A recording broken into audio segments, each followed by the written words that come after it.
And welcome back to another episode of Kicking It with Keisha&K.C. Tonight, KC is not here, so I have my special guest, Damon from Eye Wide Open Productions. No, Entertainment. Yeah. Eye Wide Open Entertainment. So he's going to kick it about some local topics, and we're also going to talk about his entertainment company. So, Damon, introduce yourself.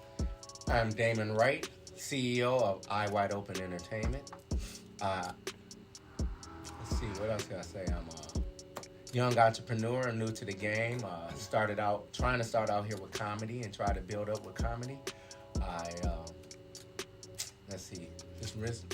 What type of things are like your entertainment company right now? Like, what is it doing right now? Like, what type of things are you into? Right now, we are working exclusively out at KC's Masterpiece, where we are shooting this podcast this evening.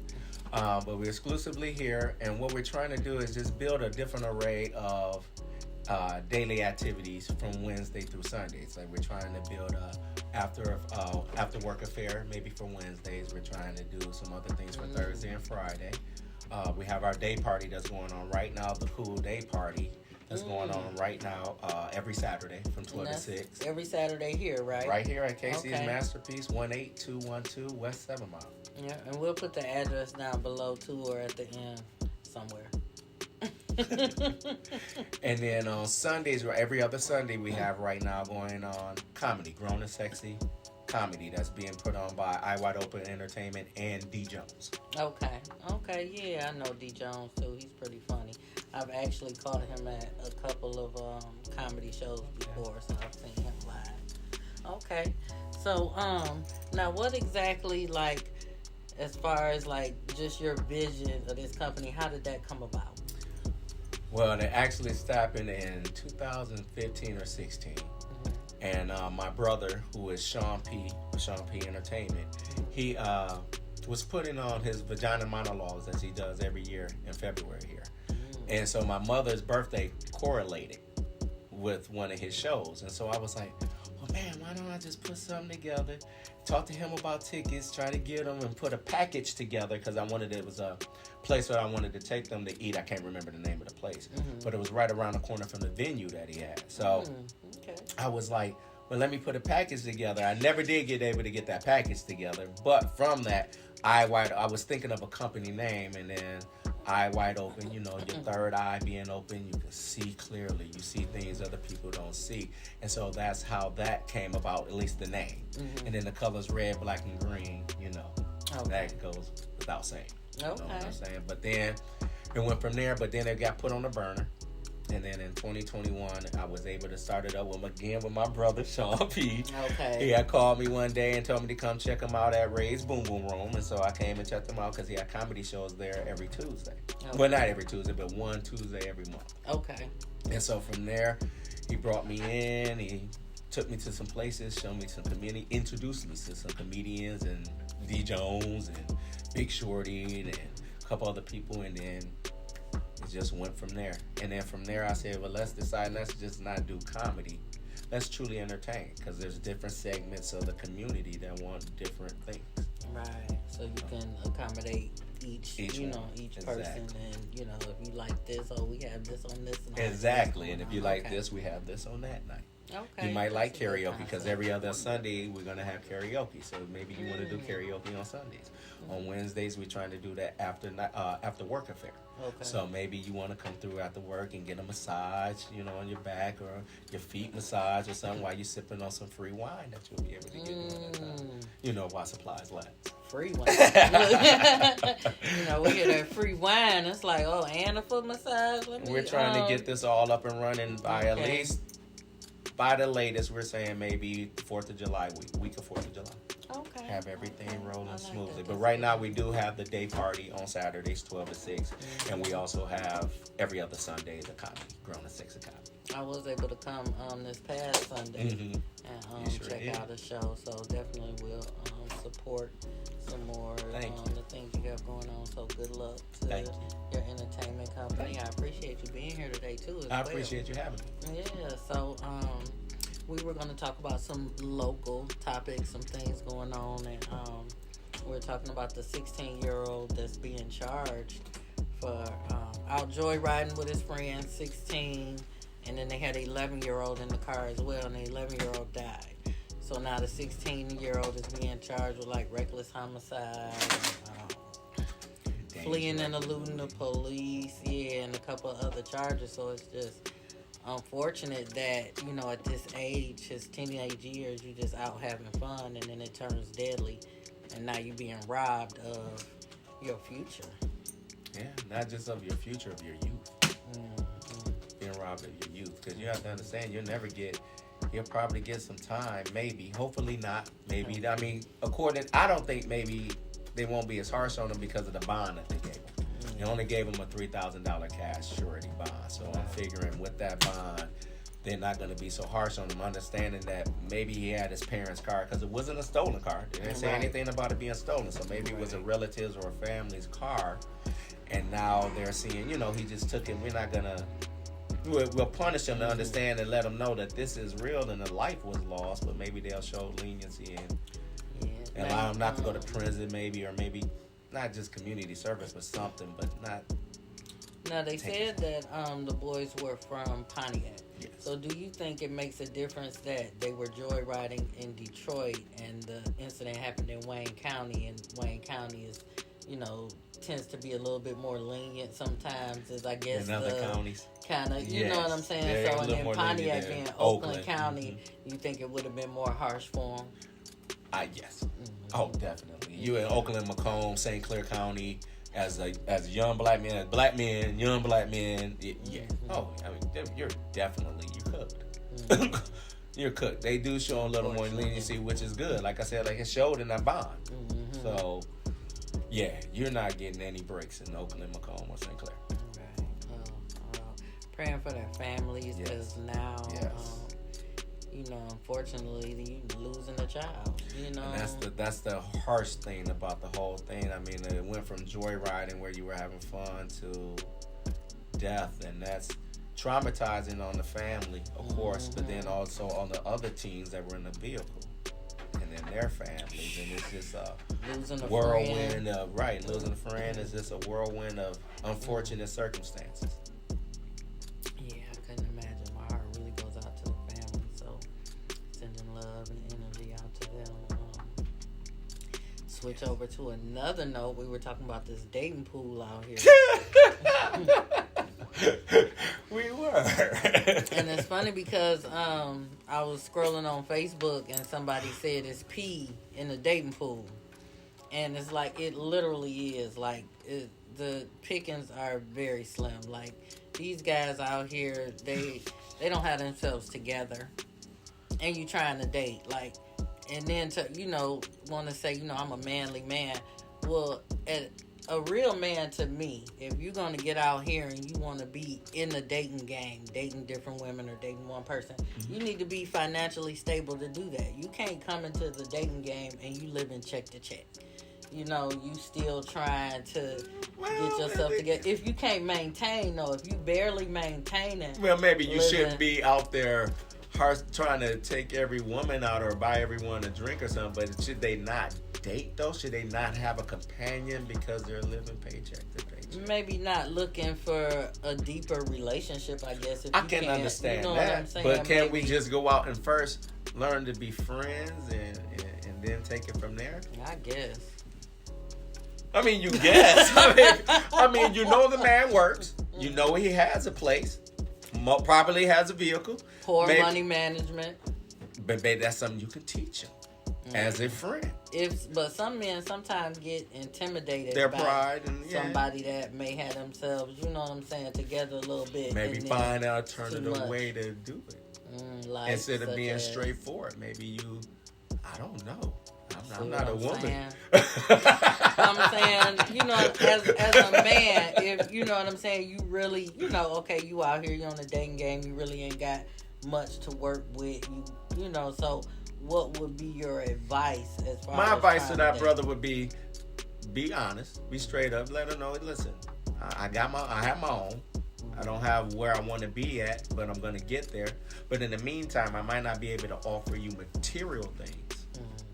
But I can give you other things. No. Like maybe you come over to my house and I'm cooking you dinner. We have a candlelight dinner. Maybe we can go out to the park and be in a picnic on a Saturday. Maybe we can. It's so many different things that you can do without really spending a lot of money. Now, and that's where I think a lot of the brothers. Oh no, I'm never. See, and that's another thing too. I don't want to ask my mama for money. I'm a little asking a female for money. I'm being told, I'm a manly, I'm all man, but then, let me get a couple dollars. Let me, what I'm saying, can you do this for me? That's not even kosher. But those are the type of situations that are out here. These men are quick to just, they looking for someplace to stay. Oh. It's crazy, and so you gotta decipher between, are we dating because he really like me, or are we dating because he want to try to move in my house? I want to get to a question now. When we say dating, let's see, what is your definition of dating? Like, what do you define dating to be? I define dating as seeing someone, y'all, every now and then y'all talk on the phone, you going out on dates, you seeing each other, spending time, getting to know each other, basically. So are you exclusive to this one person doing this? Your definition, doing this dating here are you exclusive? No, unless y'all discuss it and say, okay, if we both out here dating and we just meeting, of course, there's other people in the game that you don't just drop. You know what I'm saying? So at the, once we start dating, that doesn't mean I stop dating other people. So if we decide, okay, hey, I want to be exclusively dating you, then that's a conversation we would have to have. Okay, so if you're not exclusively dating, so you're dating, why wouldn't we take our time? And I feel like sometimes women try to jump. How can I say it? Men want to skip the process. No, I feel women want to skip sometimes. Women want to go from. That's how I feel. Women want to take you. Say you go on the first date, and then the next thing you know, a week later, y'all dating. Like, hold on, no, we're not. Or y'all are in a relationship. Like, no, we're not in a relationship. We're dating. Because there's a difference between, and that's why I asked you about dating. I don't want to share. That's what the guys are saying? Yeah, they'll say things. They may not tell their boys that's what they tell the girls, but they telling a woman, I don't want to share you. I don't want you dating nobody else. Why you dating me? These are the type of things that you hear, because it comes up. Like if you meet on the dating app, you dating other people. Well, yeah, I'm seeing other people. Right. Oh, well, I just want to date you exclusively. That's what they're saying. But yet they still out here talking to Sally and Susie. But they want the woman to stay to them. But they ain't even got their acts together. They don't even have their acts together. Give me something to submit to and say. Now, how long are we going in this dating process before we get to the submitting part? It depends. Is it a time or is it energy? Or it's energy. It's definitely, you can't really label it because you can go on a date every day and still, you know what I'm saying? And then in 7 days be like, but it just depends on the energy with that person, how y'all bond with each other. You spend time together, going out, talking, doing little affectionate things, so those types of things create something between the person. So you spend time. I think it takes a little while. Like, people want to rush the process. Like you said, a lot of people want to say after a week, oh, we in a relationship. No, let's continue to get to know each other. Because when you first meet somebody, you always put on somewhat of a facade, whether you know it or not. Always. Because you want to be something. You want to be what you think they want you to be. Exactly. Right. And it takes time for that progression of yourself to really come out, after you start dealing with real life. Because at first, when you start dating somebody, it's always just you and them. Right. And you enjoy each other, you get to know each other and say, oh, I can be with this person. Then it's like, okay, now you meet my family. Now you meet my kids. Now y'all don't get along. Now you don't want to do this. Now you staying at my house. Now you telling me, get up, woman, go cook me something to eat.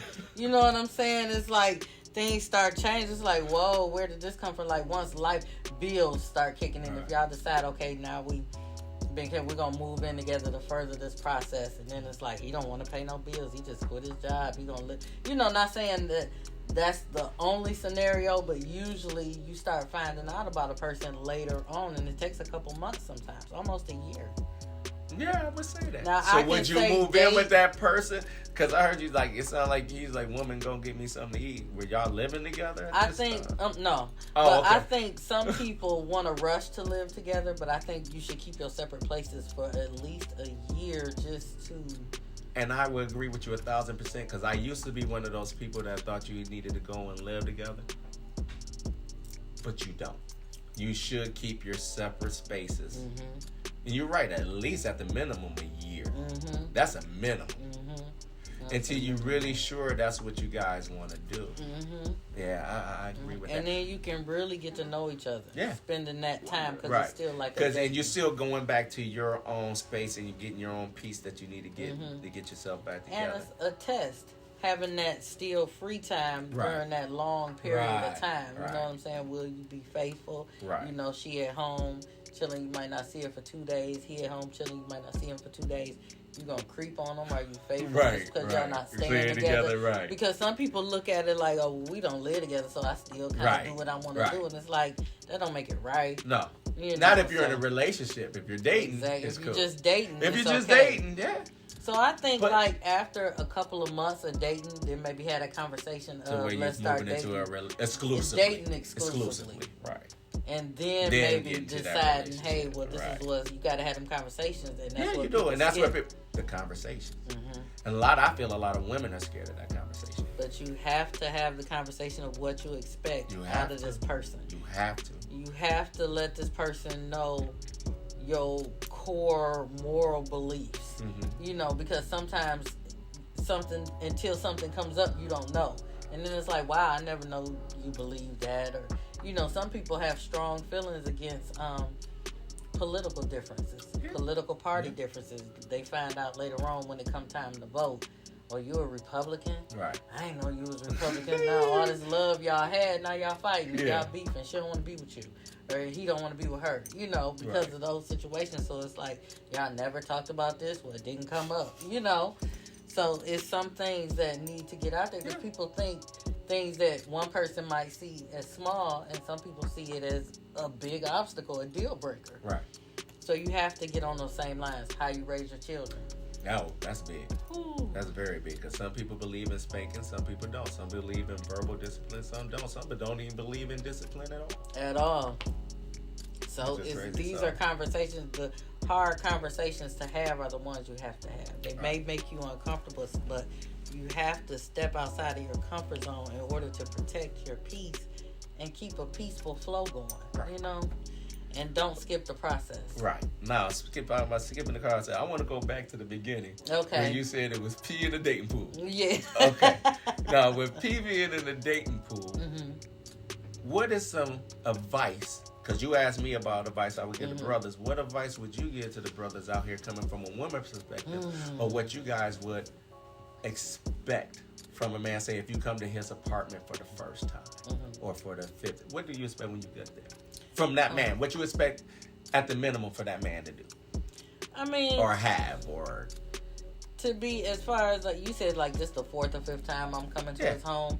You know, just to be at this point, you're getting to know each other still. I expect him to still. Sometimes that feels he might have had sex by the third visit. Right, but, exactly. You know, and we talk right. So we talking after the right, because after that, the fourth, fifth visit, right. So the fifth visit, you just expect some level of bonding. You know what I'm saying? Some level of affection, some level of don't let me come over and you go in here. And you know how some guys, how they may like a female sex, but not the female. So they'll have him come over, you sitting in here, and he go jump in the shower. He go doing this. You at his house, but he doing all. He doing everything, but being next to you, exactly. Watching a movie, you or know, those whatever, types talking of things. Or whatever. So you expect that after any type of, especially sexual bonding, you want that women as emotional creatures. We want that acknowledgement. Right. You know what I'm saying? Like baby, that was good. That was like you made me feel so good in that moment, but not in those couple of days afterwards. You show it by just certain actions. You know what I'm saying? Little touches here, hugs here, things like that. Right. So you know, so we are going to take a break, and we'll be back with Kicking It with Keisha and KC and Damon. And we're back. Kicking it with Keisha&K.C. And shout out to our sponsors, Ace of Spades, Gentlemen's Club on West 8 Mile, and Vinyl's Boutique on West Davidson. And so now we're going to get into the Buffalo shooting. So this young man decided he wanted to go and kill some black people. And he ended up killing 10 of them.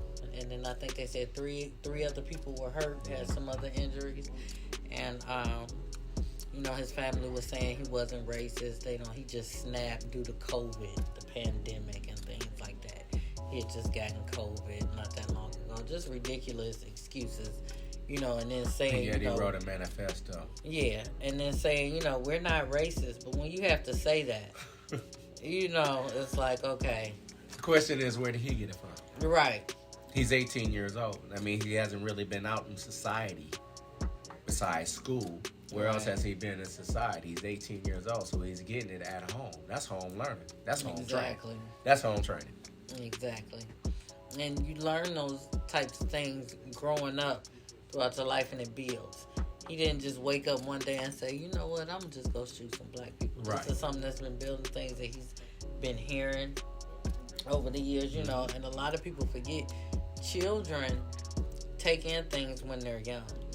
People tend to say things and be like, well, they're young, they're going to forget about this later on, but really they're taking it in, and certain phrases or certain things will stay in your mind. You have to think about yourself. There's certain things you remember as a kid, or certain things that stuck out that, no matter how young you were, that thing just, you never forgot it. Right. So something's in my eye. Right, these lashes. Mm-hmm. But yeah, and then the fact that whenever somebody does something like that, they're always arrested calmly, Always arrested. No incidents during the arrest. You want something to eat. Right. Let's take you to Burger King. Yeah. But yet, Philando Castro, dead. Mm-hmm. Mike Gardner, dead. Mm-hmm. So many others just dead. Innocent people doing nothing. But here's this man shooting up Dylan Roof, shooting up the church. The other white boy, Kenosha, Wisconsin, or whatever, shooting up the rally there, and then the protest there. And they went, come on, he gets off like Zimmerman. But anyway, no incidents. And but he's shooting up a doing supermarket. all his stuff, setting him up to do everything. So we'll shoot innocent people. Mm-hmm. We'll even shoot innocent people in their homes. Mm-hmm. Breonna Taylor and the young man in Dallas, I can't think of his name right now, where the woman police officer went into his apartment and shot him while he was sitting eating ice cream. Tried to say she thought she was at her apartment, correct. But hey, we end up dead all the time. Mm-hmm. But every time it comes to a white boy, it's hell to pay the captain. Wonder. And it's unfortunate because now people think, it's gotten worse. No, it hasn't gotten worse. No. It's been televised. It's televised. People are recording now and seeing what's really been going on for years and years and years. We haven't been complaining about this because it wasn't true. Right. So now people are actually seeing it. It's like, I can't believe this is happening. Like, this has been happening. Yes. Now you just see it. They still have what they call sundown towns. Yes. Down south. Down south? Oh, yes. My family's from Mississippi. So, Oh, yes. You get caught in the sundown town and you black, you going to come up missing. Mm-hmm. You're going to come up missing for a little while, but they'll find you. They're going to find you. Exactly. And your family going to be GoFundMe me or got some insurance they're going to be paying for it. And unfortunately, that's the life that we live. And, what was that movie? I can't think of the name of the movie, but they had to teach their children, when you see the police, do this, you know what I'm saying? Put your hands up. Don't do it, and I don't know, but I'm sure that was many of movies and many of black homes, period. It's unfortunate that this is what we have to teach our children because the police are supposed to be our protectors, but now we're supposed to be fearful that they can kill us over any little thing and then get off. Yeah. Walk right off. Mm-hmm. And it's unfortunate because they don't think it plays a part in the psyche of the black human being. Especially the black American. And what's crazy is, because we're so caught up in our black history and slavery, you have blacks who don't come from slaves over in other countries. They have a different history than our black history. Because you hear somebody say, well, my people didn't come from slaves, and then we came over here, and this, that, and other, and it's like, how is that possible? Because sometimes you don't think about abroad and the people that, are living abroad, right. and their history is right. different than from ours. Like Idris Elba's history is different than ours. Exactly. He grew up in Britain, or even Slick Rick. He grew up in Britain, so they're different than us. It's different. So it's crazy because too they were just talking about how the maps that they showed us in school, the United States was always bigger than the other countries, right. to make us think it was bigger. They never really associated, like when they talked about Egypt, that it was in Africa. Right. You always thought Egypt was somewhere in the Middle else East or something. That's how it always seemed like they had tried to always frame it like it was in the Middle East. Like it was, no, Egypt is in Africa. So it's kind of unfortunate that those type of truths were hidden from us. And even though now it's out there, it's still not being taught the way it should. Our young boys and girls are at a disadvantage from the start. I don't think they are. I think they're at a better advantage than we were as young people because we had to really go and dig to find this information. The information we wanted to learn about history of black people in the United States and outside of the United States. We had to go dig in encyclopedias, and I remember microfishing and all that other good stuff. The generation nowadays, this is all they have to do. So here's my point to that. They have to become unplugged to seek this knowledge.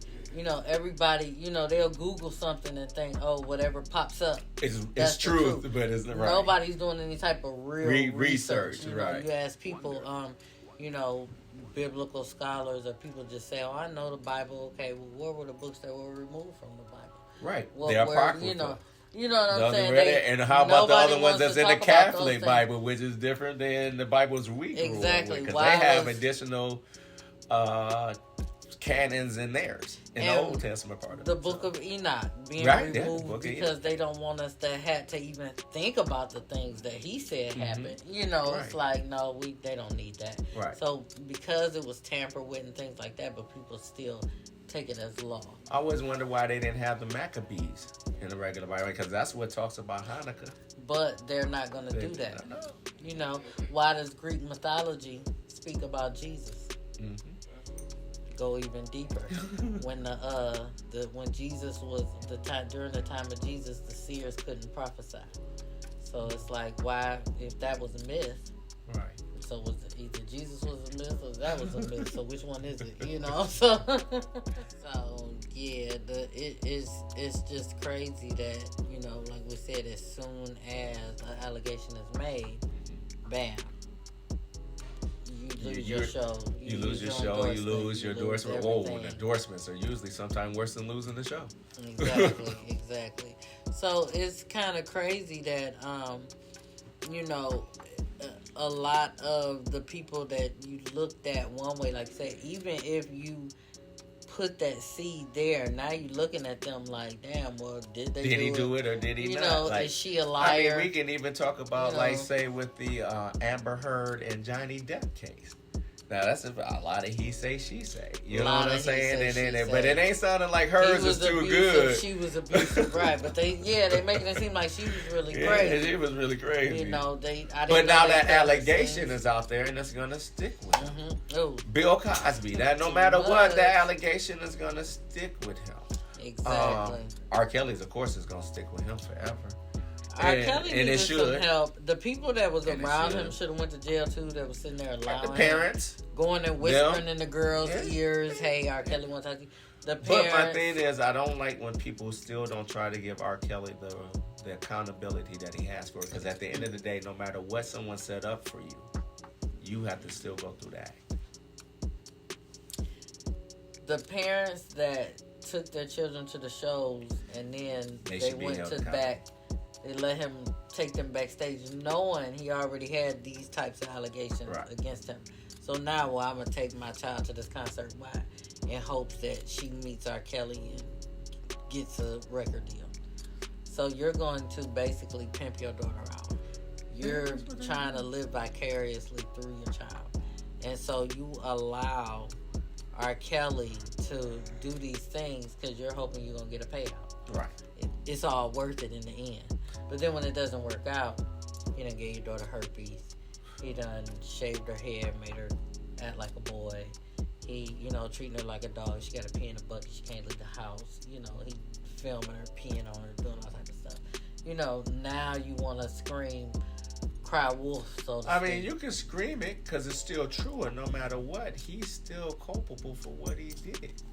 Oh, I mean, of course. These girls are 14, 15, 16, 17. These are babies. I'm just saying within the But we gonna hold them accountable too. Everybody, they should be everybody should be held accountable. But R. Kelly has to be held way higher than everybody else because he committed those acts. For sure. But I think the parents shouldn't just get tell your story on Hulu or Netflix, whatever. Right. I think they should have got some type of reprimand to say this is not what this blessing was for. I agree with you on that. They should. They really should. So it's just But going with the other allegations, you think about, like, say, with the young lady who called Al Franken, the senator, made an allegation against him. Look at this man. Look how much he lost. He lost a Senate seat. And he gave up real quick. And it's like, but they immediately, it's like what happened to innocent until proven guilty. It's guilty until proven innocent. With the Me Too movement, I love it. Don't get it twisted. I love it. I'm glad that the women are part and are able to talk about the sleazy things men did, like Harvey Weinstein and others. I'm glad they are, but they have to just be careful and ensure that they're telling the truth. Just being in America, going from, nigger, Negro, colored, black, African American. Question I have for you. What do you consider yourself? I consider myself black, but the whole African American thing, I don't feel like, because I'm so removed from that, my ancestors may have come from there. Yeah, but how far along? How far did they were? It was 400 years of, them going through that traumatic experience. But they were able, like me and you are here today. You are here today because they were able to survive. Some of them didn't. It's some bloodlines that are cut off over here. They may have continued over there. We don't know nothing about them. But over here, that was completely, gone. So it's unfortunate that history was robbed from us growing up. We were taught about slavery, but not really the real aspects of it. It was like a surface over what slavery was. It was bad, but it wasn't bad. That's how they tried to put it on you to make it. They tried to soften it. They didn't tell the horrors and the tortures that they actually. It's always lynching. You always think back then they just got hung. They got more than hung. Oh yeah, they got way more than hung. I heard some stories of things of they putting people horses, two horses, and splitting people's bodies apart, and just savage stuff. Savage. Just even think about, like, in the movie Django, when the two men were fighting, and it said that just stuff like that. Or later on when the dogs ate the slave apart. Keeping people in a box in the ground. Right. Like, we were treated like animals, pet projects. Worse than animals, because animals they love. They love. They love animals. They care more about animals than they do about your life or mine. I appreciate you, Damon. I felt a really good energy from you. Any shout outs you want to give? Yes, I would like to say to everyone, shout out BJ's Bistro. BJ Bistro is the thing that is catering most of the events that are here at KC's Masterpiece. You can see BJ Bistros every Friday, Saturday, and Sunday right here at 18212 West 7 Mile at KC Masterpiece. We'll be out from 12 p.m. to 6 p.m. That's on Fridays, Saturdays, and Sundays until probably after Labor Day. All right. Well, thank you guys for tuning in, and we'll see you next week.